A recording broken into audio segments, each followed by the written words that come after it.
안녕하셨어요? 네, 일주일 만에 뵙습니다. 네, 오늘 제가 이제 짤막한 또 동영상을 하나 찍을 건데요. 어떤 내용에 관해서 말씀을 드릴 거냐면 7, 8월 달 학습 방법이나 심리적인 상태와 관련한 10계명을 제가 좀 말씀을 드릴까 합니다. 한편으로는 이제 위로다라고 생각해 주시면 될 것 같고요. 또 한편으로는 격려다라고 생각해 주셔도 좋을 것 같습니다. 몇 가지 주의할 사항도 분명히 있고요. 하나하나씩 좀 말씀드려보도록 할게요. 별칭으로 제가 10계명이다 이렇게 불렀습니다만 가벼운 마음가짐으로 들으셔도 될 것 같습니다. 첫 번째는 그 단권화와 관련한 질문들 굉장히 많이 하십니다. 그러니까 저희가 쓰고 있는 그 선생님을 위한 시리즈물이요. 학원 수업용 교재를 쓰고 있는 그 교재 내용에다가 단권화를 해야 되는지 말아야 되는지부터 시작해서 하게 된다면 언제까지 완료해야 되는지에 관한 질문들이 굉장히 많으세요. 정답을 말씀드리면 단권화는 절대 필수라거나 능사가 아닙니다.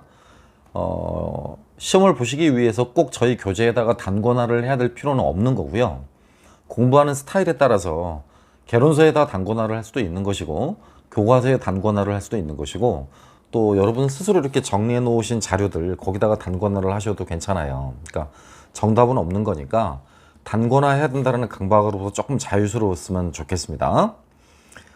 N수생의 경우 만약에 개론서 읽기라든가 이전 교재 단권화가 다 이루어진 상태라면 그것만으로 충분합니다. 그러니까 추가적으로 또 뭐 새로운 교재를 사서 새로운 교재 내용으로 단권화를 하시거나 그러실 필요까지는 없을 것 같아요.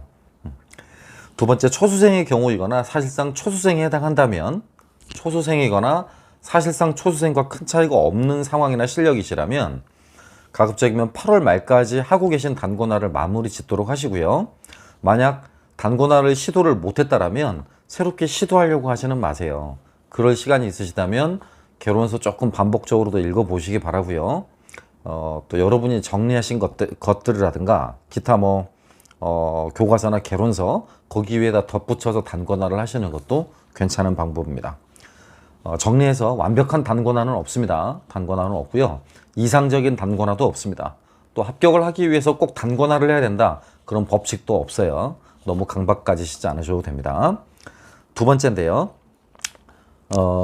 시간은 금입니다. 특히 7, 8월 이후에 진행되는 시간들은 굉장히 한 시간이 소중한 시간이에요. 그래서 무더위로 학습 능률이 현저히 떨어지는 시기인 만큼 이른 새벽 시간과 야간 시간을 잘 활용하셨으면 좋겠습니다. 특히 새벽 시간 같은 경우는 아침 5시나 6시 정도에 기상을 하셔서 2시간 정도 공부를 해주시는 게, 특히 암기를 위한 공부를 해주시는 것이 효율적으로 보이고요. 저녁에도 12시, 1시, 어차피 열대야 때문에 늦게까지 잠 잘 안 오시잖아요. 그래서 잠을 좀 늦게 주무시는 것도 괜찮은 방법인 것 같아요. 단 낮잠을 좀 주무신다는 전제하에서요. 그래서 야간에도 한 2시간 정도 확보를 하시기 바랍니다. 그래서 그 시간만큼은 암기를 위한 시간으로 적극적으로 활용하셨으면 좋겠고요. 자취하시는 분이거나 노량진에 이렇게 거주하시는 분들은 의외로 혼자 사시면서 청소하시거나 빨래하시거나 장 보시거나 이런 데로 시간이 굉장히 많이 소요가 되어져요. 가급적이면 이런 시간으로 낭비되는 것도 조금 줄이시도록 하시고요. 그 다음에 서적 구매나 인터넷 서핑, 그 다음에 각종 SNS 활동, 카톡이라든가 인스타그램 이런 것들요. 이제 앞으로는 조금 자제하셨으면 좋겠습니다. 그런 것들로 주의력이 떨어진다면 철저하게 그로부터 차단된 생활을 좀 하시기를 권장드립니다. 세 번째, 일찍 일어나는 시간입니다. 기상도 반드시 7시 이전에 하도록 하시고요. 가급적이면 오전형 인간, 아침형 인간으로 그렇게 패턴도 맞추시면 좋겠습니다. 예, 그래서 두 번째는 시간은 금이다. 시간을 잘 활용하자라는 두 번째 계명이었고요. 세 번째입니다. 교육학은 계륵입니다. 이제 지금부터는 안 할 수도 없고요. 더 이상 미룰 수도 없는 과목이 바로 교육학입니다. 그래서 앞으로는 매일매일 한 주제나 또는 한 회차 분량의 교육학 논술형 답안을 외우고 읽고 외우는 시간으로 잡으시면 좋겠습니다. 가급적이면 매일매일 꾸준하게 하시면 좋겠고요. 유의하실 점은 몇몇 주제들을 찍어서 이렇게 암기하는 방식, 몇 가지만을 찍어서 몇 개만을 암기하고 시험장에 가시는 방식은 굉장히 리스크가 큽니다. 저 역시 노량진에서 매번 학원 프로파간다들이 있죠. 그러니까 광고하고 홍보하는 홍보 전구나 홍보 전단들이 있는데요. 어느 선생님이 어느 부분을 찍었다. 네, 그러실 수도 있겠죠. 하지만 찍었다라는 표현에 그렇게 방점을 두실 필요는 절대 없을 것 같아요. 그죠? 저 역시 마찬가지지만 오랫동안 학원 생활을 하다 보면 어떤 해는 운이 좋게 시험 문제가 많이 나오기도 하고 또 어떤 해는 좀 덜 나오기도 하고 그렇습니다. 근데 그럴 때마다 어떤 문제를 찍었다라고 그래서 그쪽으로 학원 학생들이 우르르 움직이거나 어떤 쏠림 현상이 나타나거나 그런 것들은 대부분 다 담당 강사의 수명을 갉아먹거나 또 그 당해년도 시험의 난이도에 따라서 얼마든지 평가가 달라질 수 있는 부분이기 때문에 일희일비하는 경우를 굉장히 많이 봤었습니다. 따라서 여러분만큼은 어느 분이 잘 찍더라라고 그래서 그 찍기식의 소위 암기 방법은 저는 별로 권해드리진 않습니다. 두루두루 빠짐없이 골고루 보시는 것을 추천해 드립니다. 그래서 세 번째는 교육학 공부를 꾸준하게 한 회차 분량의 논술이나 그 주제와 연관한 부분을 매일매일 조금씩 암기해 가라라는 부탁드렸고요. 네 번째, 이제 지금 이 시점부터는 짝터디를 통한 암기는 필수입니다. 제가 강의 시간에도 말씀드렸듯이 설명은 이해를 전제로 하는 것입니다. 따라서 내가 남에게 설명을 해줬다라고 하는 것은 내가 완벽히 이해되었다라는 걸 말하는 것이고요. 이해를 더욱더 오랫동안 유지될 수 있는 것, 이해를 통한 암기의 파지를 훨씬 더 지속적으로 유지시켜줄 수 있는 부분은 반복입니다. 그러니까 그만큼 1대1의 짝스터디 과정이 반복되면 반복될수록 또 많은 시간을 투자하면 투자할수록 자연스럽게 암기되어지는 부분도 늘어나기 마련입니다. 그러니까 부디 꼭 1대1의 짝터디는 잘 활용하시기 바랍니다. 그게 온라인이든 오프라인이든 크게 상관은 없어요. 그러니까 온라인으로 하게 된다면 줌이나 뭐 휴대폰으로 활용해서 온라인 할 수도 있는 거지 않습니까? 방법상의 문제는 각자들 고민해 보시되 짝터디는 반드시 하실 것을 권해드립니다. 다섯 번째입니다. 이 시점 되면은 장염도 많이 걸리시거나 또 이제 에어컨 바람 때문에 냉방병도 많이 걸리시거나 감기도 많이 걸리시곤 해요. 그러니까 누구나 수험생은 다 아프거든요.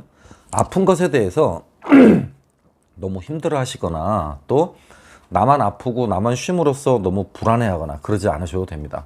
어차피 11개월 정도 임용고시 공부하는 시간이라면 한 달 정도는 누구나 다 그렇게 아픈 시간으로 보내요. 그러니까 꼭 긍정적인 마인드를 가지셔야 돼요.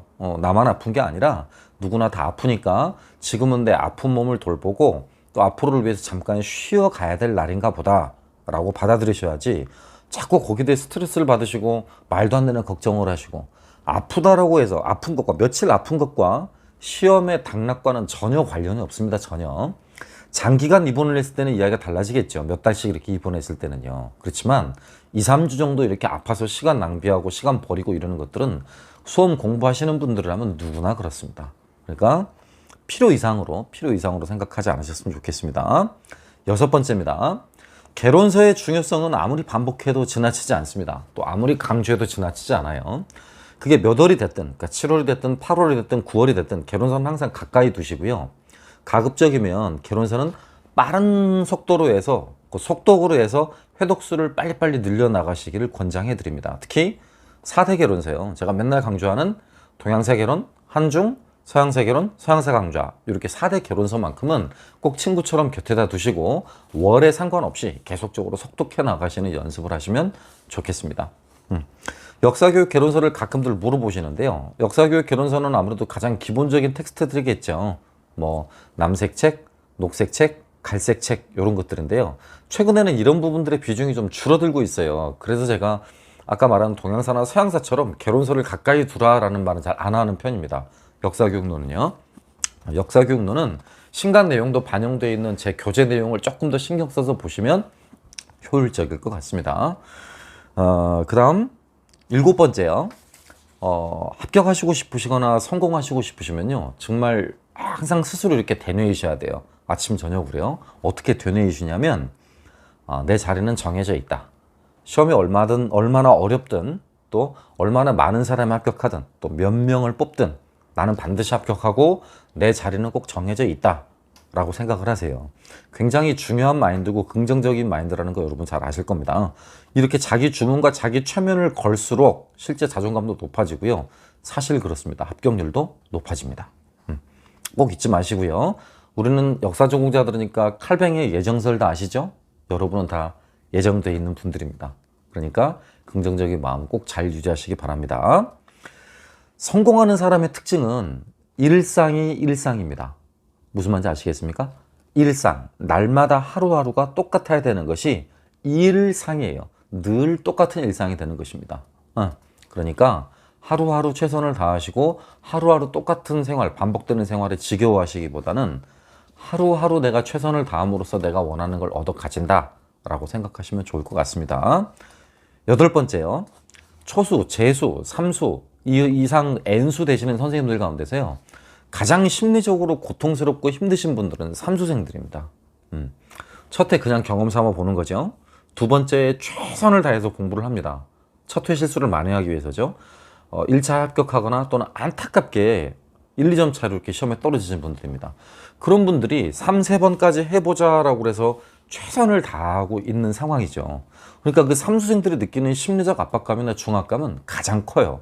그분들에게 해주고 싶은 저의 조언이나 격려는 뭐냐면, 합격자 분포에서도 그분들이 가장 많아요. 그러니까 심리적으로 가장 힘드시고 마음이 가장 심적으로 힘드시겠지만 절대 포기하시면 안 됩니다. 가장 많이 합격하실 거니까요. 적어도 이 부분은 제 말을 꼭 믿으셔야 돼요. 그러니까 23년에 걸쳐서 실제로 노량진에서 제가 겪고 보고 했던 것들이니까요. 그런 부분은 제 말을 꼭 믿으셔도 됩니다. 더 확률이 더 높거든요. 3수 정도까지 하신 분들은. 그러니까 자학하지 마시고 또 지나치게 필요 이상으로 힘들어하지 마시고 올해는 꼭 될 거다라는 긍정적인 마음가짐으로 남은 시간 좀 보내주셨으면 좋겠습니다. 아홉 번째, 이건 제가 수업 시간을 통해 상상하는 말이죠. 내 곁에 있는 사람 가운데 가장 중요한 사람은 부모님 아닙니까? 부모님과 가족이요. 항상 그분들을 하루에 한 번씩 떠올리십시오. 하루에 한 번씩 떠올리셔서 어차피 하루 조차고 하는 거다. 하루 조차고. 언제 하는 거냐? 합격자 발표 날. 그때 조차고 하는 겁니다. 그날 부모님이 얼마나 기뻐하실지, 또 가족분들이 얼마나 기뻐하실지 그 모습을 한번 떠올려 보세요. 한 번씩 자리 일어나고 싶을 때마다요. 그 다음 마지막 10개명 가운데 10번째입니다. 기출문제의 중요성 말입니다. 기출은 기왕 출제된 문항이죠. 저는 다르게 해석하는데요. 기어코 출제될 수도 있는 문항입니다. 기왕 출제된 문항이지만 기어코 출제될 수도 있는 문항입니다. 그래서 줄여서 기출이라고 합니다. 무슨 말인지 아시겠죠? 예. 기출의 유형, 기출의 패턴, 묻는 방식, 지문의 길이, 하위문항의 개수, 하위문항의 질문 유형들, 답을 쓰는 방식과 답안 작성의 요령, 이런 것들은 아무리 강조해도 지나치지 않습니다. 그러니까 기출은 적어도 05년도 이후 부분이요. 05년도 이후 부분의 기출문제 같은 경우는 7, 8월 달도 항상 옆에 두시고 꾸준하게 같이 보십시오. 예. 이상이 제가 7, 8월에 꼭 여러분께 학습 방법 겸 또 심리적으로 이런 부분들은 좀 바뀌었으면 좋겠다, 내지는 이런 부분은 좀 안정감을 가졌으면 좋겠다라고 격려해 드리거나 조언해 드리고 싶은 10가지 사항이었습니다. 아마 더 궁금하실 수도 있을 것 같은데요. 이 채널 안에서는 이제 뭐 리플 같은 거는 받지 않으니까 더 궁금하시면 카페 같은 데를 통해서거나 또 제 개인적인 이메일, 휴대폰 문자를 통해서 질문해 주시면 언제든지 성실하게 답변 드리겠습니다. 부디 힘내시고 자존감 잘 유지하시고요. 떨어뜨리지 마시고요. 많이 뽑을 거다라고 생각하시고 반드시 내 자리는 있을 거다라고 생각하십시오. 아시겠죠? 여러분이 오랫동안 공부하신 건 절대 여러분 잘못이 아니고 오랫동안 공부한 건 부끄러워할 일은 더더욱 아닙니다. 나중에 분명히 그 부분이 빛을 발할 날이 있을 것이고 그 오랫동안 공부하신 것에 대한 대가가 충분히 주어질 거다라고 저는 자신합니다. 고맙습니다.